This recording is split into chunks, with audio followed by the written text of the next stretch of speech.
Simon & Schuster Audio presents The Good Assassin, a novel by Paul Vidich, read by George Newbern.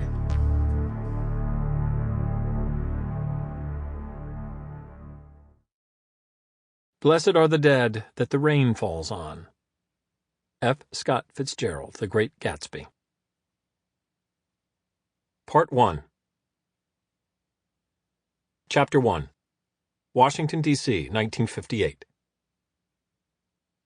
It was all set in motion over lunch at Harvey's, when the director made a casual request that caught George Muller off guard.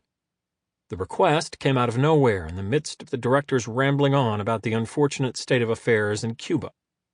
Muller thought it an odd but harmless favor, and it didn't require anything of him that he wasn't willing to freely give. But still, it was unexpected. Toby Graham is a good man, and good men are hard to keep. They get tired or fed up with the goddamn bureaucracy we've become, or squeamish about the work, or they want a bigger house. They move on. We think he is leaving us. I want to know what's on his mind. It was noon. Muller remembered the time well. The restaurant was empty at that hour, and the director, who arrived early to the office, had taken to lunching before the place filled with a boisterous crowd of eavesdropping Capitol Hill staffers. The director had drained his second gin martini right after the first.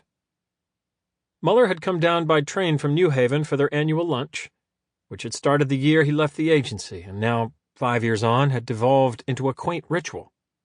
Muller didn't allow himself to look interested when the request came. He didn't want to give the director the satisfaction of seeing truth in his prediction that Muller would become bored teaching privileged undergraduates, so he let the director make his case at length.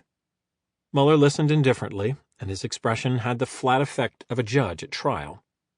The director held the last olive in his snaggletooth and withdrew the flagged toothpick, which he stuck in the warm French bread neither of them had touched.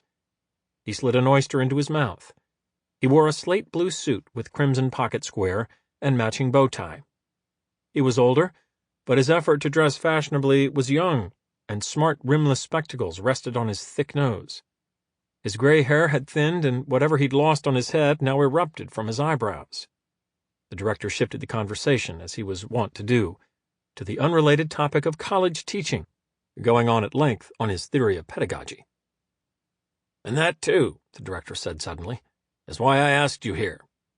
You know how a man can change. Even the best of us miss the signs. And then when we see them, we don't know whether to—" Sample complete. Ready to continue?